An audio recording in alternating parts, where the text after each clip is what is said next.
What's up, guys? I'm a fish, and today I'm going to be continuing my Humanity Restart series.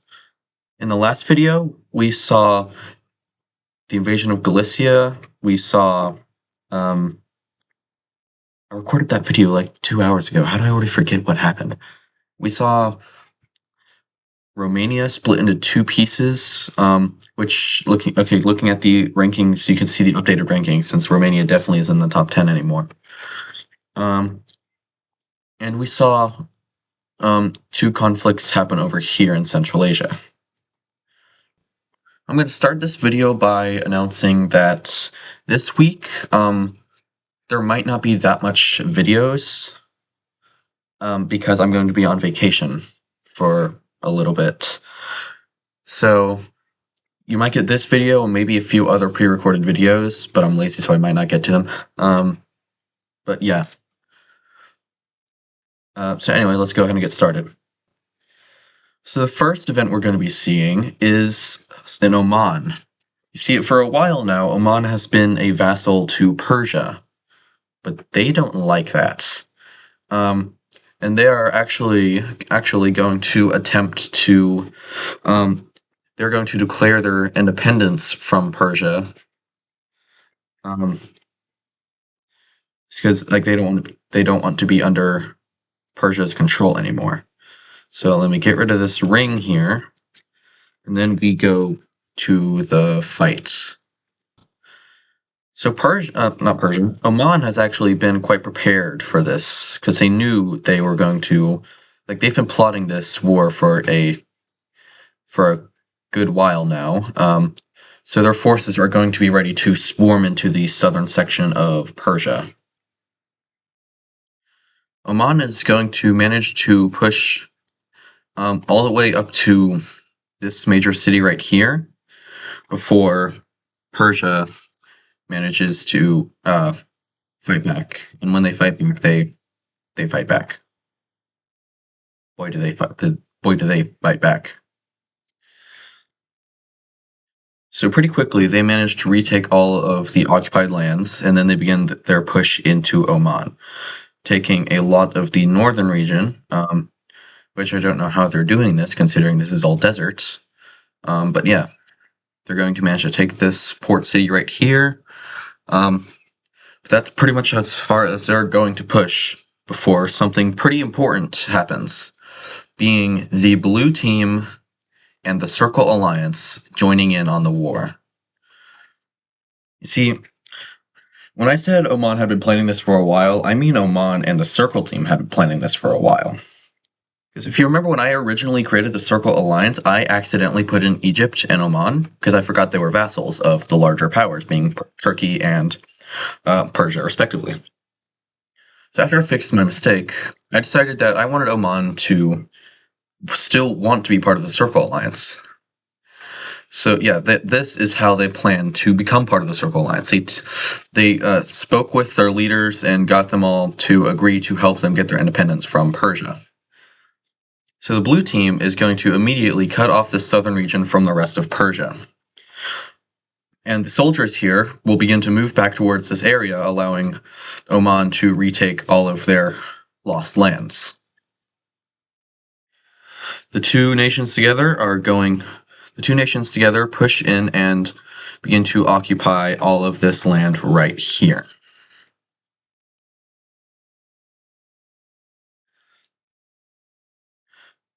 This nation right here in the middle of nowhere, they're also in on the war. Hold on, maybe get a... Okay, that's good.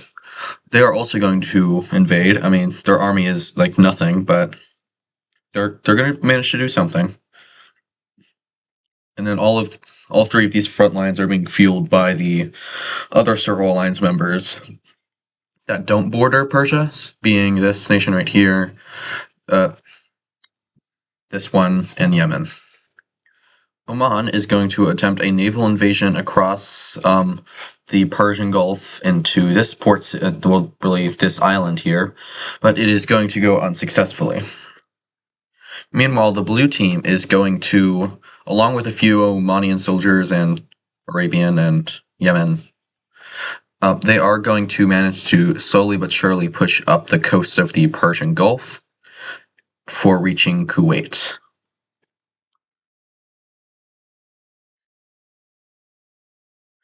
Now, Persia here is going to, at this point, manage to take back a bit of land, but really nothing that significant.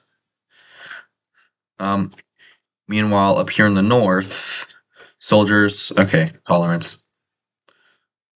Soldiers managed to push back this country out of their lands, and then they will begin their own invasion into the country, hoping to knock it out of the war quickly. So the plan is actually, let me turn off alliances so I can see. The plan is to knock out this country and then move the forces down through this country and into the blue team. And that plan starts off going very well as Persia pretty much immediately, they pretty much immediately knock out that country. But they do see slight pushback as some more forces from the blue team get up there to that country, and they manage to retake the capital city as well as this major city right here.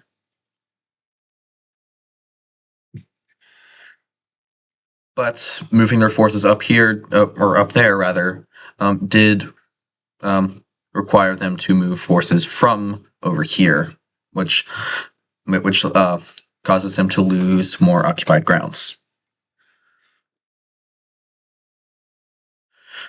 Oman is going to reattempt their naval invasion, and this time it's going to go successfully, but not by much. So the forces that do land here are quickly dealt with by the Persians.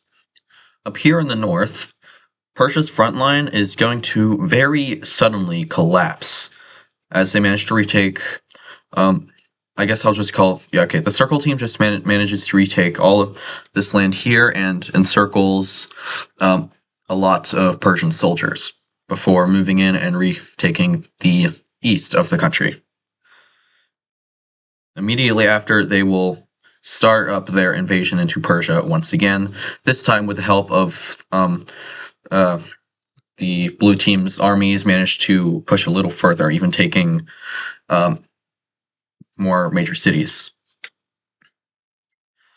Now, you can see that in the beginning of this war, Persia does seem to be losing.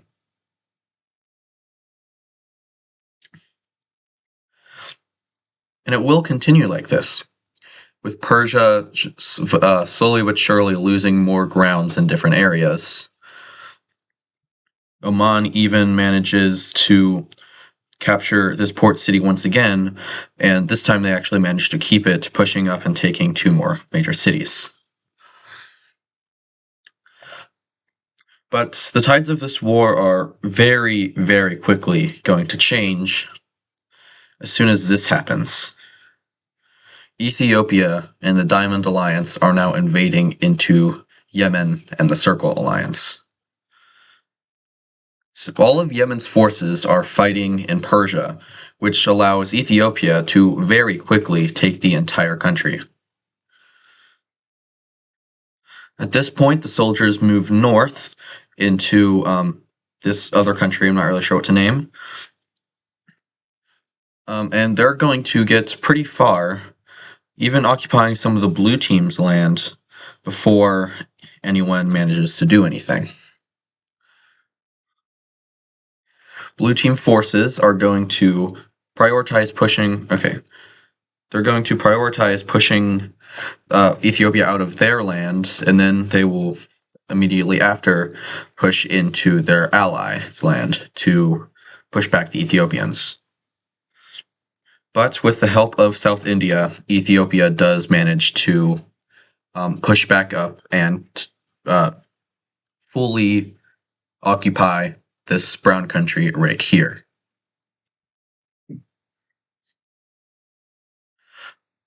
As this was all happening, Persia managed to regroup its forces and, they retook lots of territory. And it's not going super well for the Circle team anymore. Persia manages to recapture all the land occupied. yeah, they managed to retake all of the occupied land. And then Egypt is even going to join on this war. You see this blue team land right here? They want that back, so they're going to take that. And then they're even going to launch a series of naval invasions into nearby port cities. These naval invasions are going to go highly successful as they manage to quickly take this entire northern region. And then they will push down and capture the capital city, meeting up with the Ethiopians and then pushing north, where the Persians now occupy. While this was happening, Persia also occupies all of this now too, and then together with Egypt, splits this country like that. Now you see, the Circle Alliance, they are dead. They are definitely dead at this point. So yeah, let me just finish coloring all this in real quick. Persia occupies most of the blue team. Egypt occupies the rest. These two countries down here, being Yemen and the brown one I don't have a name for, are occupied by Ethiopia. So yeah. But now that the Circle team is out of this war, that doesn't mean the war is over. Because Ethiopia and the rest of the Diamond Alliance, they don't want, they don't like Persia's existence, really. So they are actually going to work with Oman now. They are going to continue pushing into the Persian-occupied lands. And Persia, since they had fully occupied the blue team, they were beginning to turn back, thinking the war was over. They get immediately just, yeah. By the way, I'm gonna use Ethiopia's color. But this isn't just Ethiopia. This is Oman and even Egypt working together here to take all of this land away from Persia. Over in the east here, now that the Diamond Alliance is officially at war with Persia, we can see that there are 3 members right here, and all of them want a piece of Persia. The southern country is going to begin to push and reach. They're going to reach where Oman had made naval landings previously. This brown country is going to push just north of that, capturing a few major cities themselves.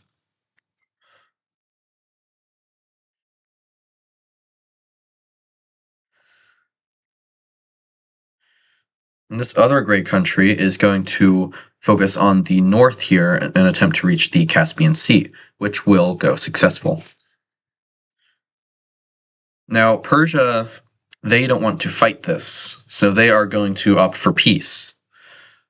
Diamond Alliance is going to accept this peace, so let's see what this looks like. So this is what Arabia looks like now. As we can see, Yemen and the Brown Country were fully annexed by Ethiopia. These 2 provinces right here are gifted to Ethiopia by Oman as a thanks to helping them get their independence. Oman themselves has been restored to their former glory. Besides the land I owned up here, they didn't get that back.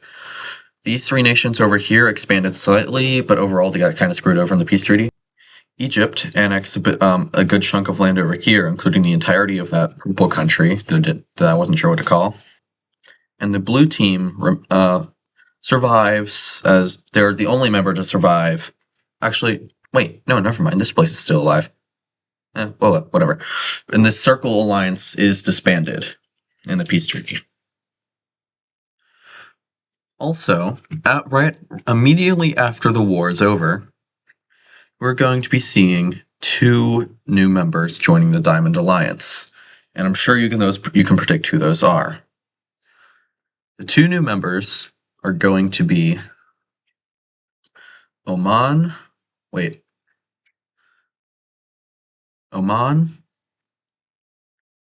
and Egypt. So yeah, the Diamond Alliance is growing greatly. It now contains, well, I guess it already did, but it contains 3 of the top 10 powers. And also, something I forgot to bring up, Ukraine is now a tier 1 ranking, which you might not know what that means. Hold on, let me turn off discovered land so you can see. Okay, I might have already explained this, um, but the text size of a ranking shows like what tier it is.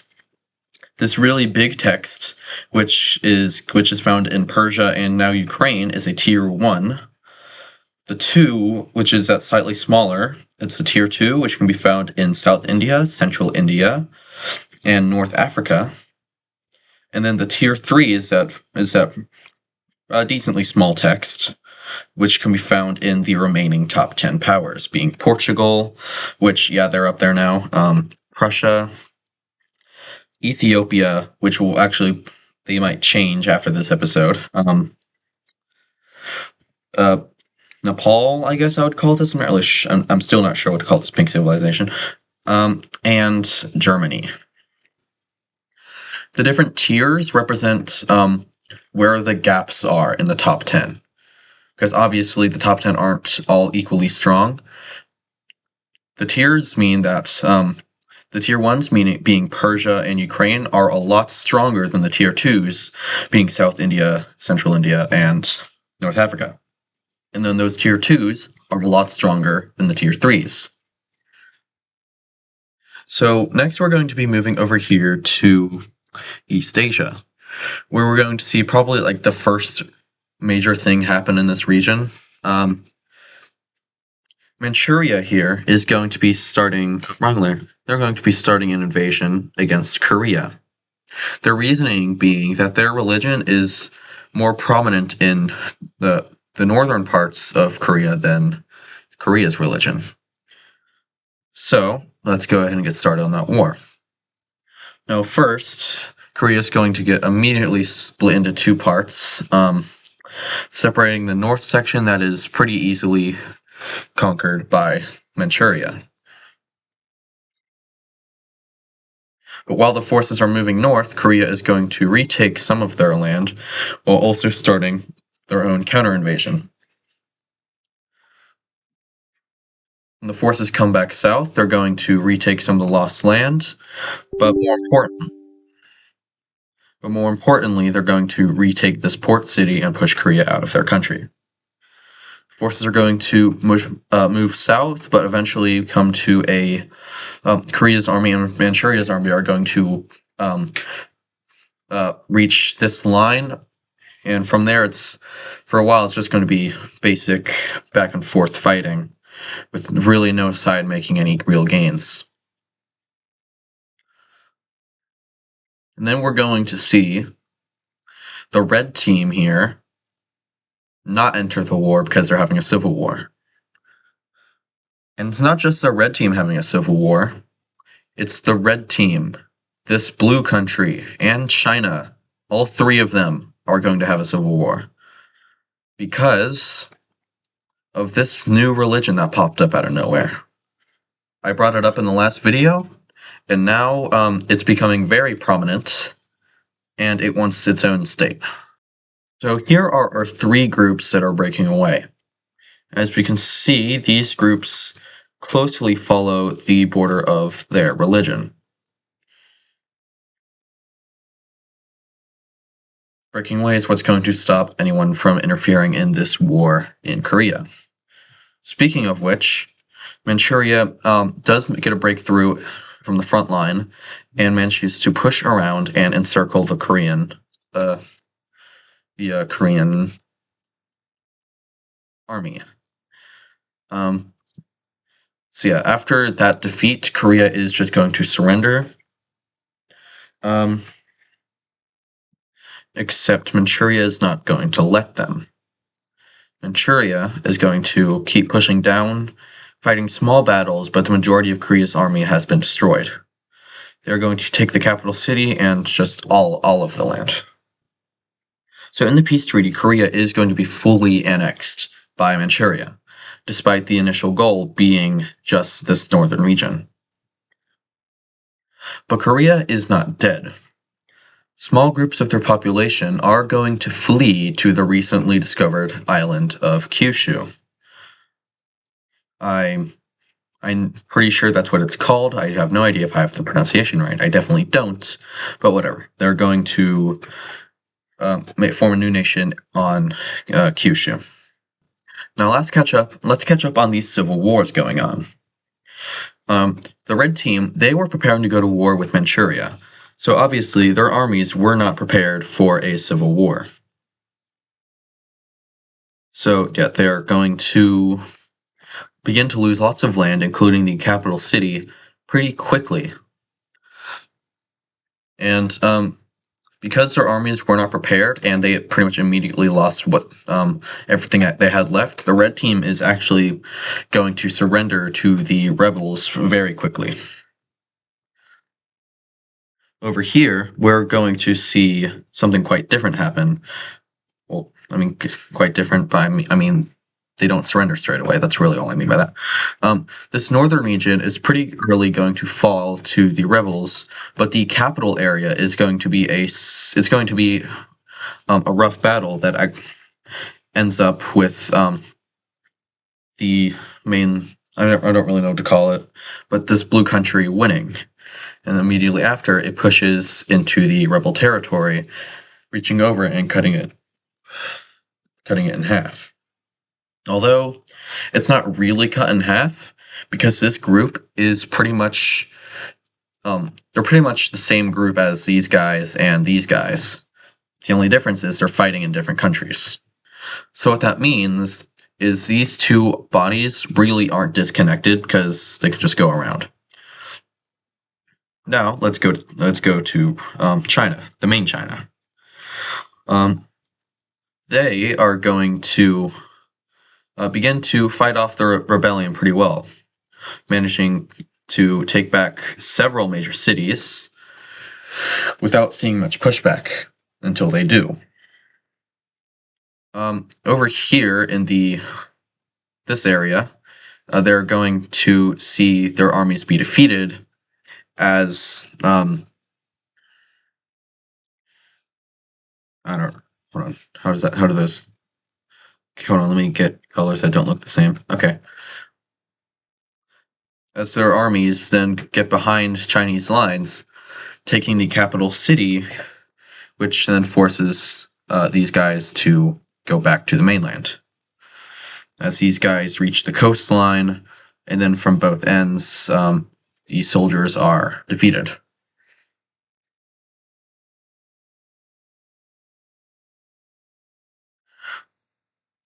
Back over here, these armies are going to push south following this river and taking all of the major cities that follow it.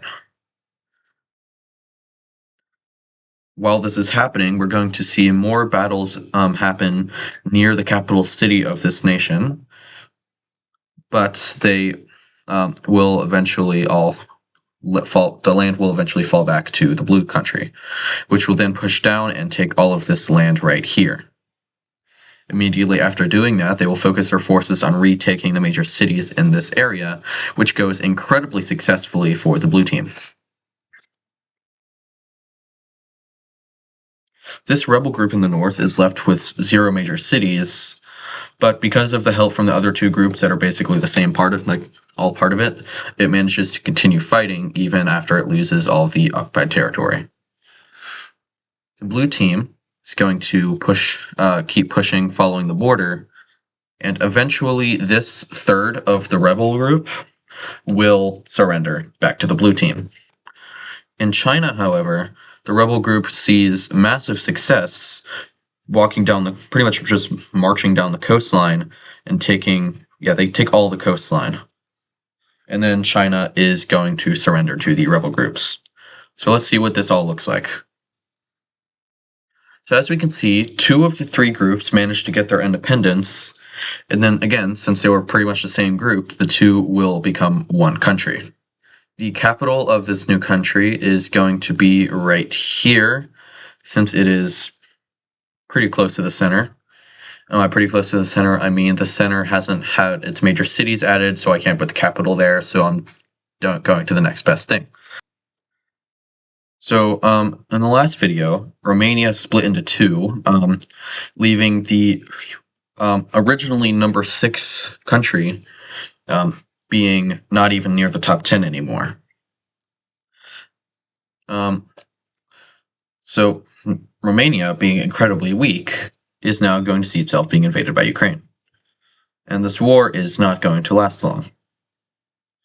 Ukraine is going to push up to this river. Romania is going to try to fight back a little bit, but after the Ukrainians reach this river, Romania decides that it's definitely going to lose. We'll just surrender now. For the final event in this episode, we're going to go to Turkey.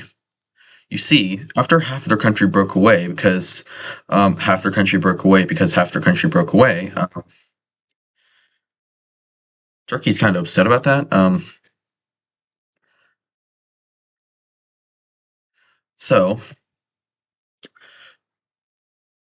50% of their population is going to say to go to war with the half that split away and to reclaim the empire. The other half is going to agree. Turkey is going to invade into this half. And because this half was this country was just created, it doesn't have a strong military. Neither does Turkey, to be fair, because they are nothing now. Yeah, they're going to invade, and they're actually pretty quickly going to take the entire thing. And then this purple country right here is going to go, oh no, Turkey's reclaiming the empire. Better stop them before they get too far. So yep, Turkey's, let's go look at the peace treaty. So as we can see, this blue country was reestablished, and this purple country fully annexed Turkey. Well, I hope you guys enjoyed this video. If you did, leave a like, subscribe if you're not already, and I'll see you in the next video. Goodbye.